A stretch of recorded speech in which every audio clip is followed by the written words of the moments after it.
So hey guys, everything all right? Yeah, Yeah, good. good. All right. Good. Yeah, that looks pretty cool where you are at the moment. Go on, Luke. Yeah, well, this is my it's the hut as we call it. It's my back garden. Me and my dad built it um over some years. It took a Nice. long time because it was during COVID time, really. Yeah, So we could go to the builder's shop to get what we needed. So yeah. bit of a pain in the What is it ass. like? Is it like a proper shed? Like a big? It's like quite a big building Yeah, actually. it's like a house more than a shed. It's It It's is, got yeah. multiple rooms. It's got like a up top bit here. It's got another got a bit. bed in here as well. Yeah. Hammer. Whoa. Is it like a practice room as well? We started doing some live streams on our social media and stuff in here. We did our first one last week, and we're gonna start doing it more often. Ah, it's a pretty cool setup, is that? I must admit.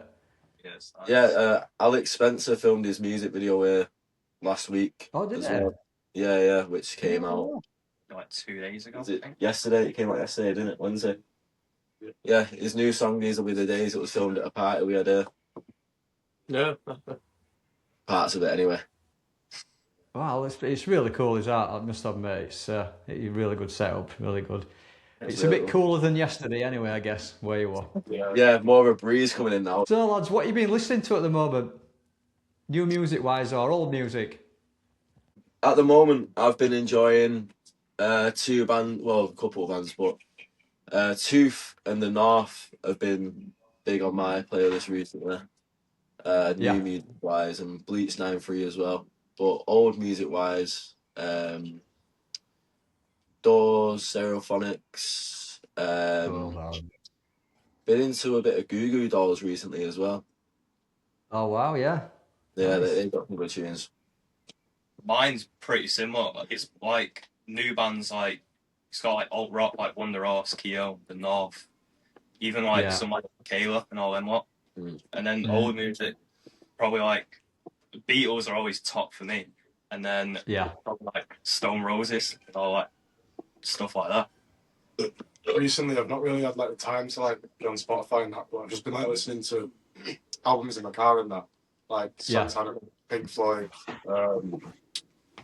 Supergrass, stuff, bands like them.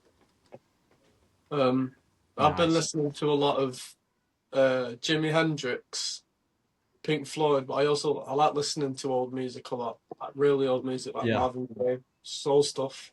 Oh wow.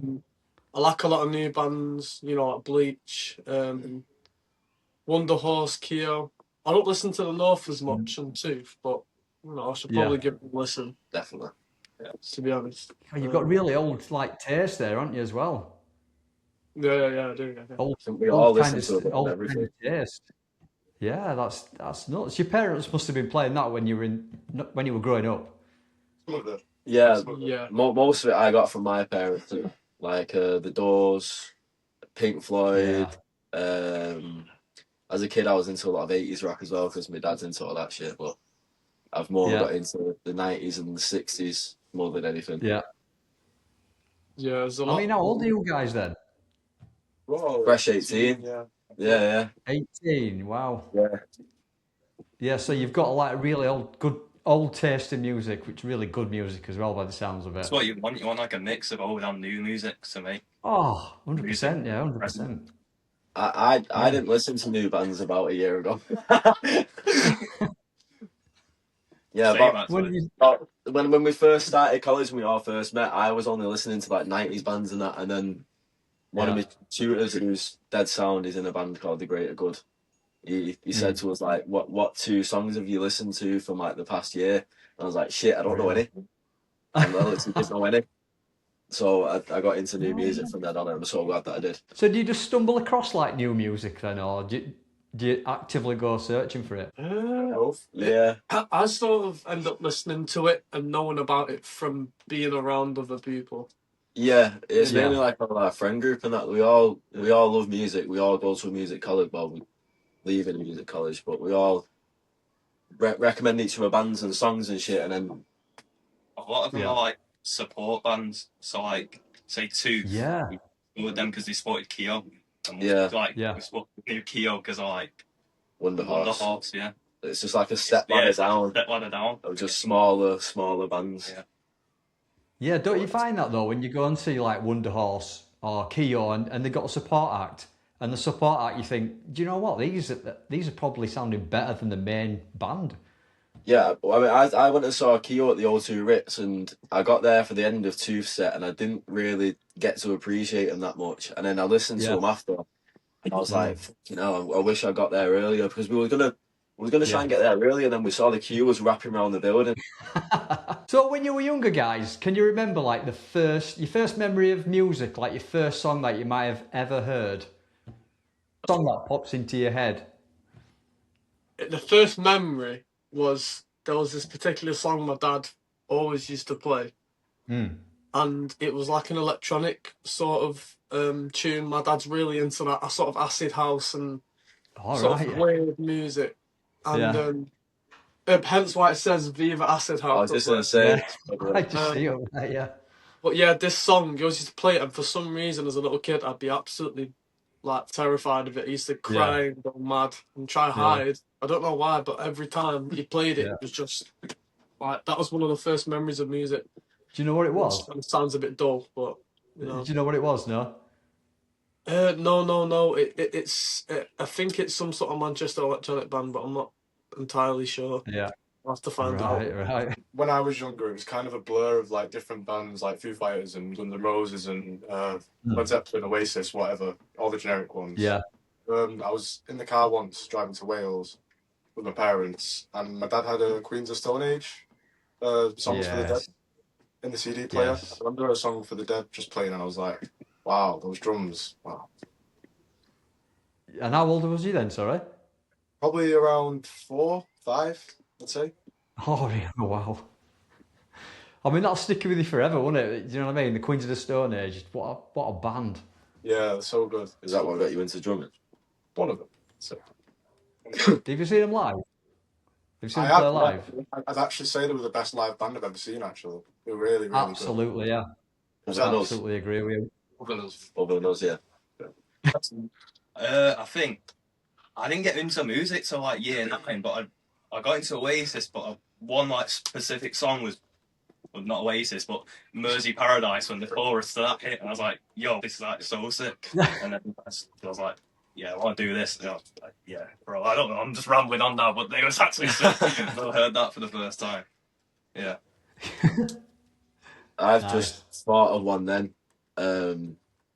My dad had this CD that he made, you know, just like from different tunes and that, putting them onto like a blank CD. And I just remember the first track being Superstition by Stevie Wonder.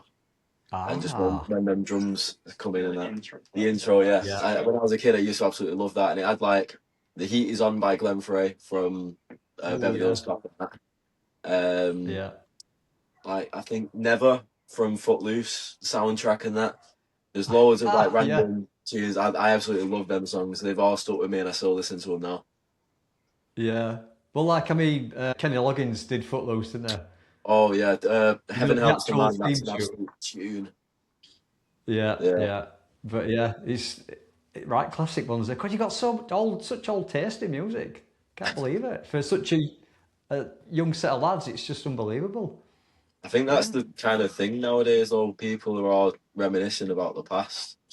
Nostalgia, yeah. Even though it's not something that we live through, it's still like because of how shit things are at the moment, it's just better to look back at like what it was like, especially with social media and that now. As much as bands need to like rely on social media to get bigger, I wish it weren't a thing, because I'm not big on my phone when I'm with people. I don't like being on my screen, but not to say I don't use it, because I do, but just I prefer it make music more. You find bands by actually going out to venues and seeing small bands, and when something comes on TV and that was like a milestone, like we've made it, we're on TV. Whereas now anyone can be on TV, on YouTube and that. Yeah. So when you go out to gigs then, don't you think when you go and see a live band and you think, you've never heard them before, and you go and see a live band and it's like, oh, these are absolutely fantastic, love these. And then when you kind of research them a little bit and you listen to the recorded stuff, you kind of be a bit disappointed, because some bands are just better live, aren't they, if you know what I mean? Yeah. Sometimes, a lot of the time now, bands just overproduce the sound, and it's just not raw enough, in my opinion. Yeah. No, it's not, is it? It can sound completely different then, can't it? Yeah. You're like, you're expecting it to sound a certain way, and then that obviously, disappoints a lot of the audience that, trying to put in. Yeah. I'm not a fan of vocals that are perfect, like properly polished, and you've got that nice, clean effects and everything. It should be loud, gritty, and in your face. That's what I like. Some mistakes as well. Yeah, you've got to have some mistakes in there. It's only natural. You're only human, aren't you? Yeah. So, like, can you remember the first time we actually fell in love with music? Like maybe you were at a concert or a song popped on the radio, or that kind of spark that lit that fire inside you that made you want to like pick up an instrument or maybe play drums, guitar, sing, or even write a song. I remember the first time I properly was like, I want to be in a band now. Because I grew up in a family where everyone on my dad's side all plays instruments and that. I've got about 20 different family members that all play guitar, and then they all do other stuff as well. Yeah. But I got my first guitar in 2015 when I was like 7 or something. Yeah. And I think it was 2019, I was on the way back from Skegness. Yeah. And we had Stop the Clocks on by Oasis, the compilation album, and I'd listened to that and started thinking about all the songs and stuff, and then I started researching Oasis and looking at videos and stuff, and I was like, that's what I want to do. I want to be in a band with my best mates. That looks really fun. Yeah. And then all throughout school, that was what I wanted to do, but I didn't meet anyone actually that was into music like I was until college. That's when I got in with all these lot.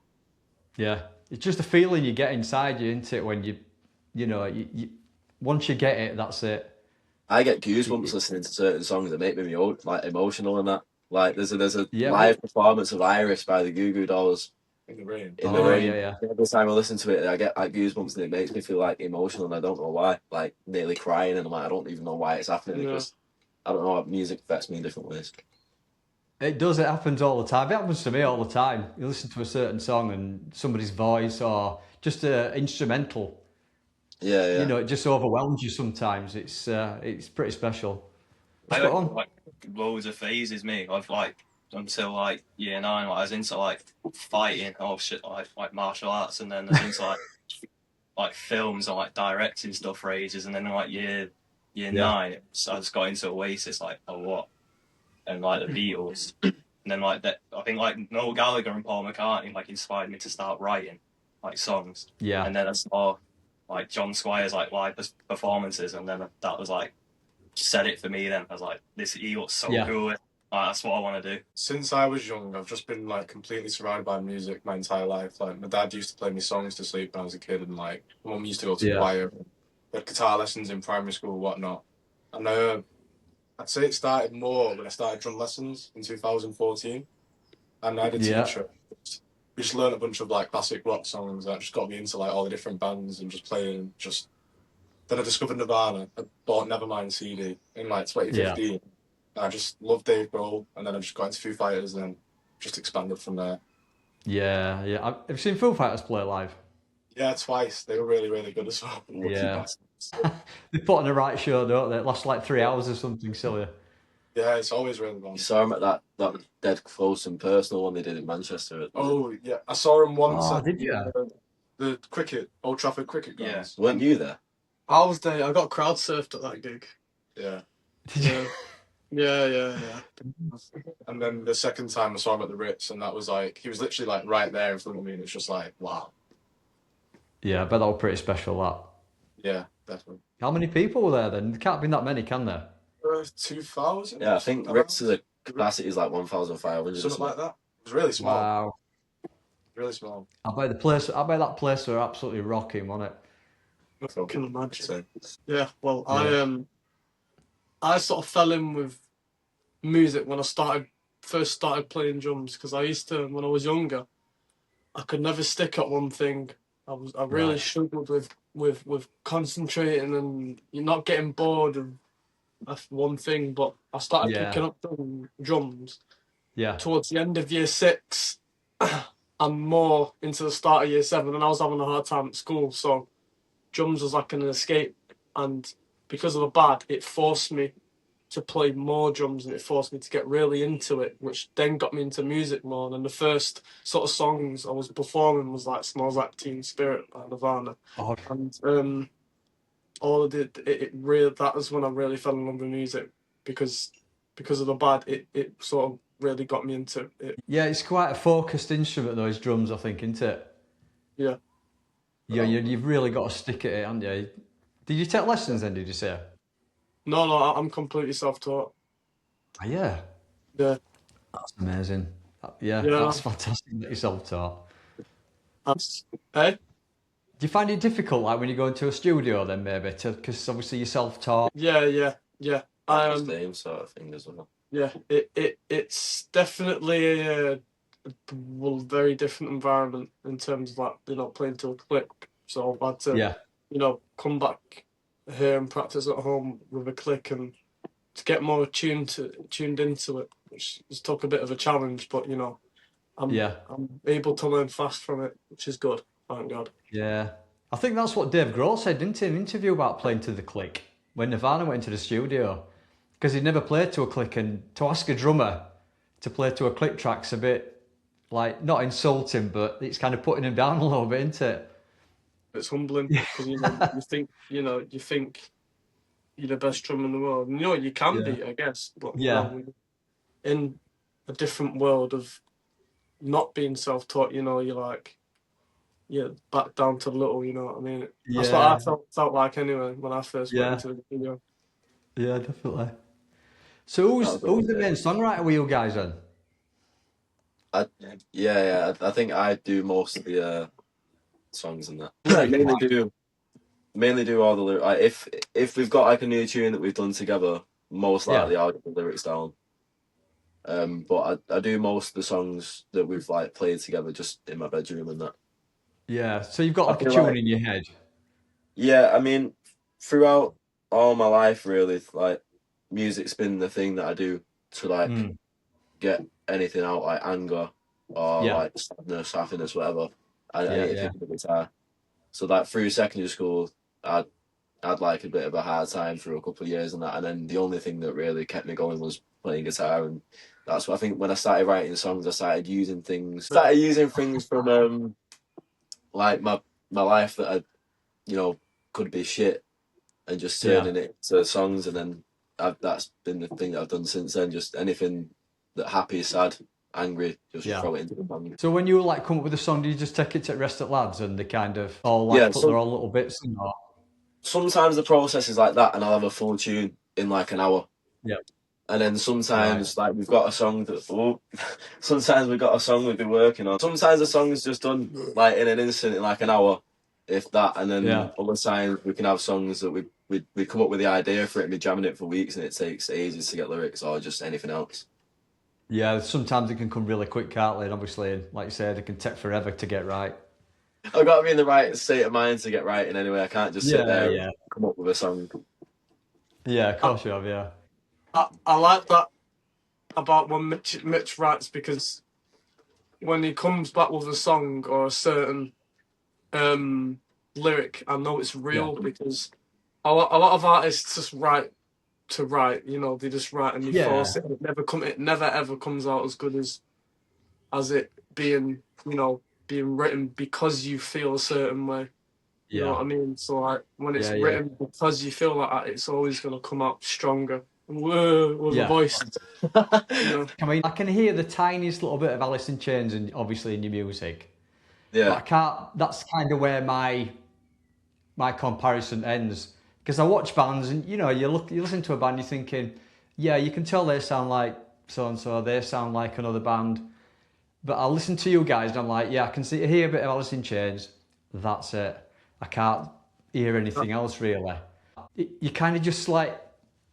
You're like just in the background playing your guitar, and then I can only compare it to John Frusciante from the Red Hot Chili Peppers. You're just like doing your own little thing in the background, and then all of a sudden you'll come back in and join that song.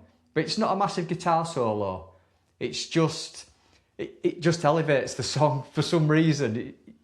and your guitar just comes like alive.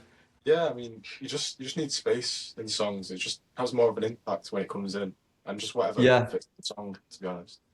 Yeah, it's just underlying, and then it just pops up on the surface. It comes out. It just sounds fantastic.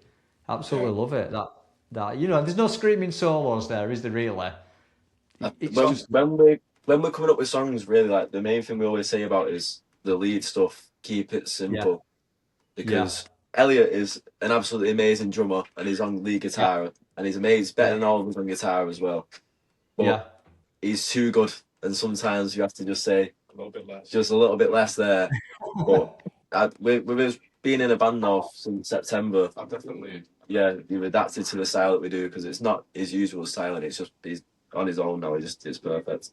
I mentioned the comparisons stop at Alice in Chains because that's what in my head anyway. That's what I want people to think. I want people to like. You can't put the finger on this sound, so then that generates more curiosity into them trying to find out, and for audiences to listen to us more, because they found a sort of quite a unique sound that it's not really about, you know what I mean. Yeah, you don't compare, like, there's only certain songs, you could, even a top band will come on the radio and you think, yeah, they sound like another band then. But when you come across a band and you think, actually, I don't know, I'm pretty stumped here. I can't really put my finger on what you sound like. We have issues with that ourselves. Yeah. We always get we have issues with that ourselves, because people say like, describe yourself, like, what are you similar to? And we're like, we're kind of like this, but then we're kind of like that, but then we're also a bit like this, and it's like, so we just say alt rock indie, because it's just it's kind of like you're gonna have to come down and see us live to get exactly. to hear that yourself, you know what I mean. He's got elements of indie, definitely. like shoegazy sound as well. It's just like a big clash. Yeah, it's kind of hard to put your finger on it. So tell me about the live sessions you did at Juke Studios, because I've been watching them and they're brilliant. I love them. They're absolutely brilliant. To say the live recordings as well. Well, I feel like that's probably been the most interesting thing we've got to do yet as a band, like opportunity wise. Yeah, definitely. And when we're all in the same room playing music together, that's when we're the best. And I feel like that's going to take a massive influence on the next time we go into a studio to record, our next single. Because the one we've done at the moment, we've done it all individually. We got the drums down, and we got me and Elliot did do our guitars together a bit. Yeah. But other than that, we all did it separately, and it's missing. It's just not raw enough. Yeah, it's just missing that sort of gritty, raw. Like the energy. Yeah, the energy. Yeah, that's a good way to put it. And I feel like that's what we got from the studio live session. We realised, right, next time we're in a studio, the bass track we need to get down of just us all together is played, maybe even play to a click, but you know what I mean, all of us together. Of course. Just to flat and chill out. Oh no, it's not. On it. Yeah. So where is that studio then? Milnrow, in Rockdale. Yeah. Is it somebody you know then, or? It's loosely, but not like because basically like our mate called Kian. He recommended us because he did something with him a few weeks ago. He's like, you got any bands that you recommend? So he said, Selica, give them a go. Well, then we messaged the guy, and we was booked in for the week after. Turned up for our stuff. It was free as well, which was one of the main things. So we weren't really expecting much, to be fair. It could have gone either way. It could have been shit, or it could, and then hopefully it's turned out really good, especially the sound as well. It's sort of what we were saying before. It shows us what we want. It captures the raw energy that for our drummer, it's perfect. I think he proper nailed the sound, didn't he? Absolutely nailed it. Yeah. Just sounds really full and whole and just raw.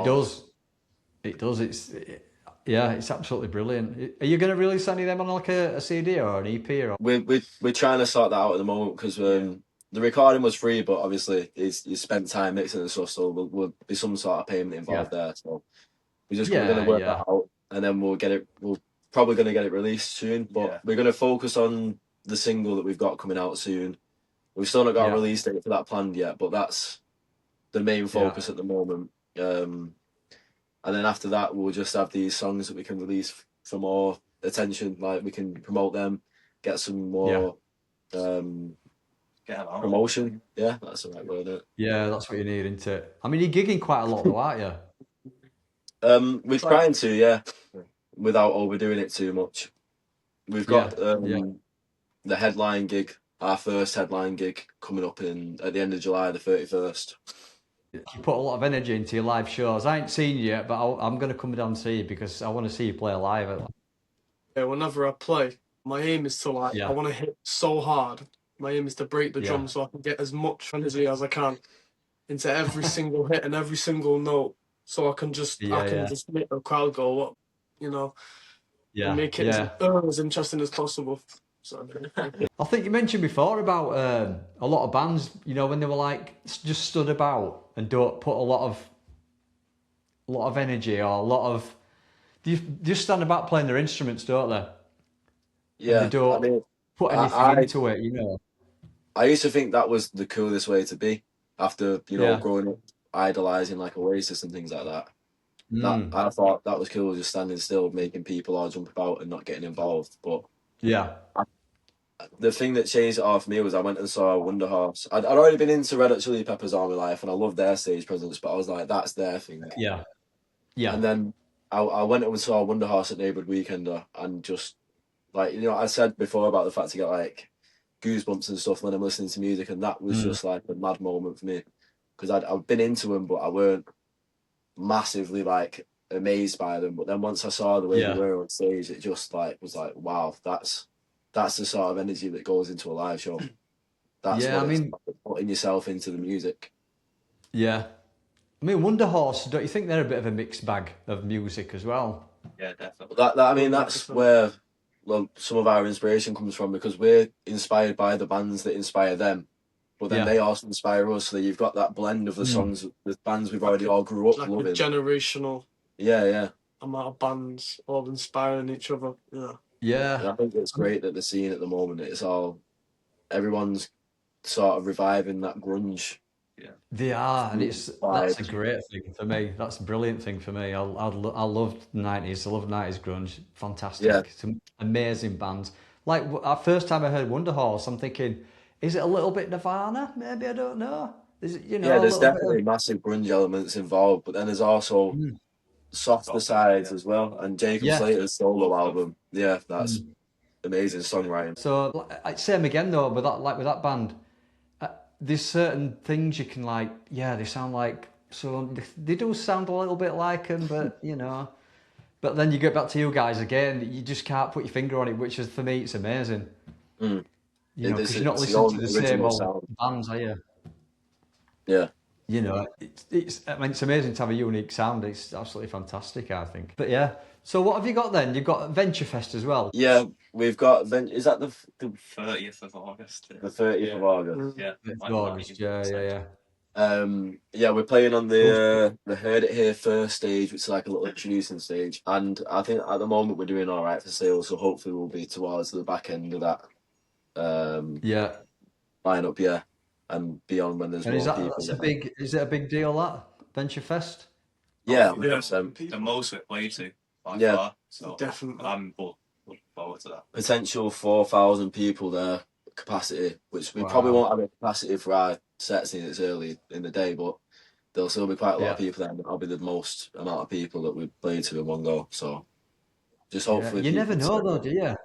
Crowd, there's some amazing bands in there as well. Yeah, some popular bands. You never know where the crowds go though, do you? Because they can be scooting between one stage and the other. But I mean, if you guys get a lot of exposure, I'm guessing it's like not a hometown gig, but you'll have a lot of people who there. Well, it is a hometown gig. They're kind of going to go to your stage, aren't they? And watch you. There'll be a load of people watching you, probably more than you think. Yeah, people like artists that are from the same city or same hometown. It attracts a lot of people. Gives a connection. It's like behind my school, so hopefully all the schoolmates come in clubs and just get tickets. Yeah. I already know quite a lot of people that I've spoke to, and both of them are like, "Oh, I'm going to this festival." And I was like, "Oh, we're doing that as well." And I'm like, "Yo, I'll come." Yeah, really? Like, early. So where did you all get together as a band? Where did you meet? College. Just all in college. Yeah, we all come from different places, but all have a pretty similar background. Luca from Lolly Range. Yeah. Elliot's from Salford. Riggs All from right. Newton. But I come further away. I'm from Glossop towards Derbyshire All right. ways. Yeah. We all had the similar sort of upbringing, all like the same sort of music. And when we all met at college, we was all already mates. But the band was a completely different lineup then, different name. And we did our first gig with, well, Luca was in the band and then he took some time away and we had a different drummer for our first 2 gigs and different bass. It was just a 3-piece, and then we was all getting closer over that first year of college and became like our best mates. And at the start of our second year, Luca started having more free time, and the drummer that we had at the time was doing stuff with another artist, and he said, rather have Luca back. And I was like, yeah, if he's up for it. And then that's when everything started rolling from there, because then the bass player wanted to take time out of the band and focus on doing media things. So I was like, right, that's no problem. We'll look for another bass player, and then turn to Ollie because he's a good guitarist. And I was thought, good guitarist, we'll stick him on bass. But you were up for it, weren't you? Might as well. 2 of my best mates, and like, I'm not doing anything, because the reason I joined college in the first place is like just to find a band. So that's why I'm happy. I'm like kind of happy I'm leaving at the same time. I've done it now. I've found like it'll stick with, and now we can just go like leave college and take it like serious now. Do you all work, or is this full time? The work hasn't officially like properly started. It's very here and there, but I work in a lighting business, and these lights, you know, they're quite a big deal. You know, they'll hopefully be used on tours around the world and at festivals, and so hopefully in the next couple of years I'll have really good work that will earn me really good money, which can also then fund into the band. You know, and then it's obviously to do in the music industry anyway, so I'm getting a whole load of good experience, which will benefit me really well. Do you find it difficult then to kind of, when you're working, to kind of get a lot of practice in? We have rehearsals every week on a certain day, and whenever we've got work, we always book off that day. Say we've not available.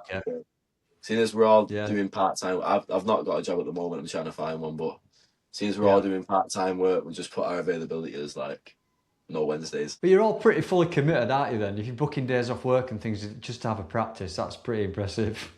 There's nothing more that I care about, nothing more than making it with this band. If I'm not like doing music professionally with this band, like playing massive stages or something in the future, I'll be doing something involved in music. And even if I'm in a band that's got even if we're all still together and no one likes us, no one listens to us, and we're playing to like 2 people a night, I'm not bothered. As long as I'm playing my own tunes and still getting by, I'll be happy.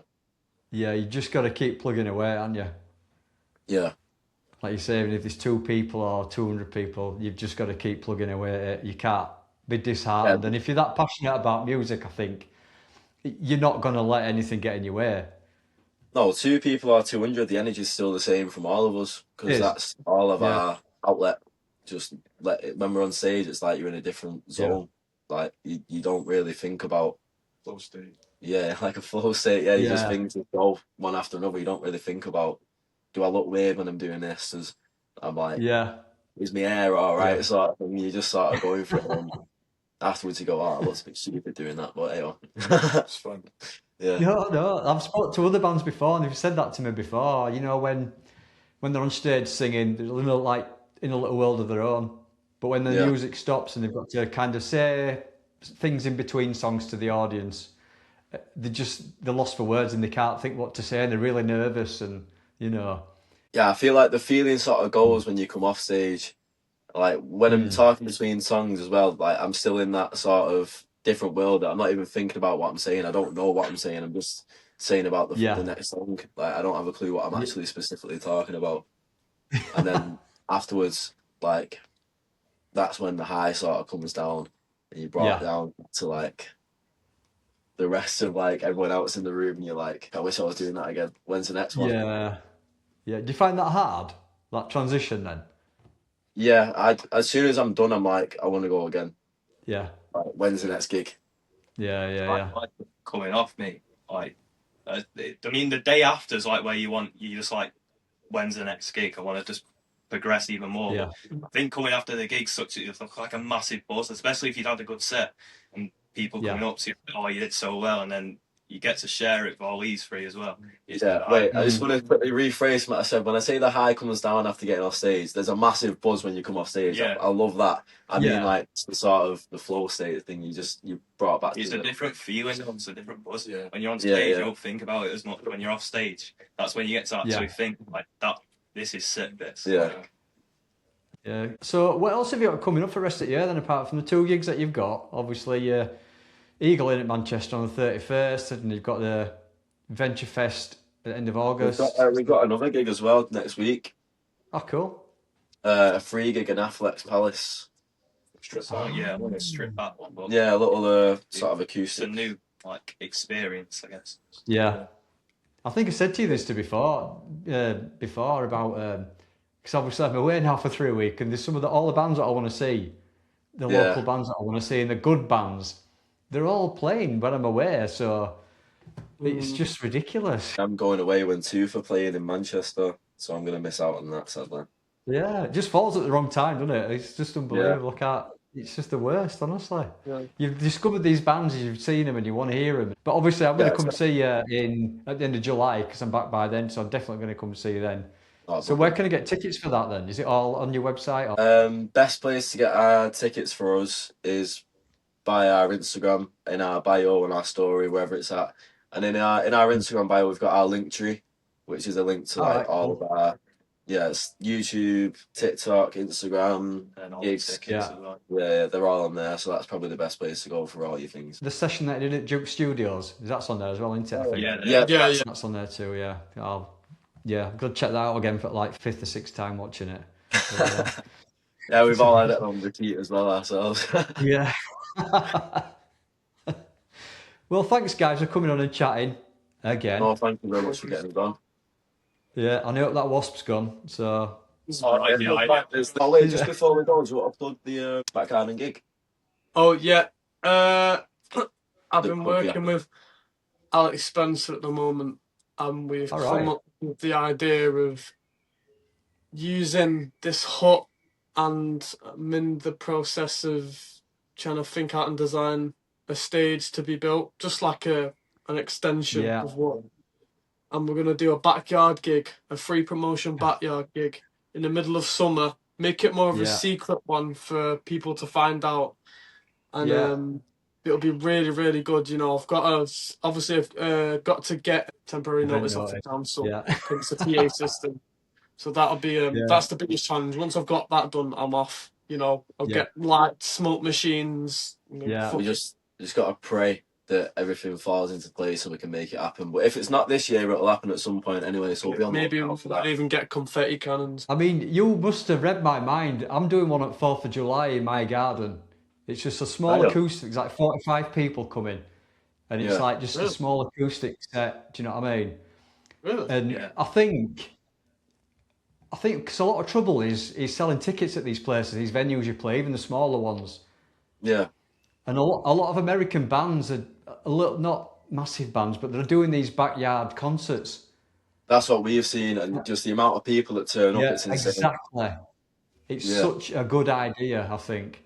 You don't have to charge loads of money because you haven't got the venue, the hall or whatever, you know, to pay for. You can run your own bar. Free or less than a $5. Yeah. Free or less than a $5.